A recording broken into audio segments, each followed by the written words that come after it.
இன்றைக்கி நம்ம பார்க்க போகிற ரெசிபி ரோட்டுக்கடை எக் கொத்து பரோட்டா செய்யலாமா? இப்போ ஒரு பேனில் கொஞ்சமாக ஆயில் எடுத்துக்கலாம். 2 பெரிய வெங்காயம் பொடியாக சாப் பண்ணி சேர்த்துட்டு, கொஞ்சமாக கருவேப்பிலை, 2 பச்சை மிளகாய் இதோட சேர்த்துட்டு வெங்காயம் பாதி அளவு வதங்கினதுக்கப்புறமா ஒரு அரை டீஸ்பூன் அளவுக்கு இஞ்சி பூண்டு பேஸ்ட்டு இதோட ஆட் பண்ணிக்கலாம்.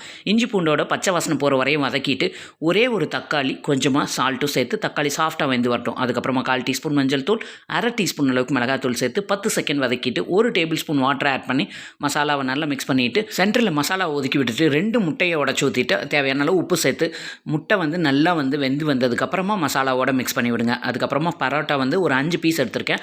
இதை நல்லா கட் பண்ணி எடுத்துகிட்டு அதையும் இதோட சேர்த்துட்டு 2 டேபிள் ஸ்பூன் அளவு வாட்டர் ஆட் பண்ணுங்கள். அப்போ தான் சாஃப்டாக பரோட்டா வெந்து வரும். பரோட்டாவை நல்லா மிக்ஸ் பண்ணி விட்டு கடைசியாக 1/4 டீஸ்பூன் பெப்பர் தூளும் கொஞ்சமாக மல்லி இலையும் தூவி லிட்டு போட்டு க்ளோஸ் பண்ணி 4லேருந்து 5 நிமிஷம் சிம்மில் வச்சு ஸ்டவ் ஆஃப் பண்ணிடுங்க. நல்ல பரோட்டா சூடாகி வந்துடும். நல்ல சூடாக ரோட்டுக்கடை எக் கொத்து பரோட்டா ரெடி ஆயிடுச்சு. பரோட்டாவோ சப்பாத்தியோ மீதமாக இருந்ததுன்னா இந்த மாதிரி ட்ரை பண்ணி பாருங்கள். வீடியோ பிடிச்சிருந்தா சப்ஸ்கிரைப் பண்ணிடுங்க.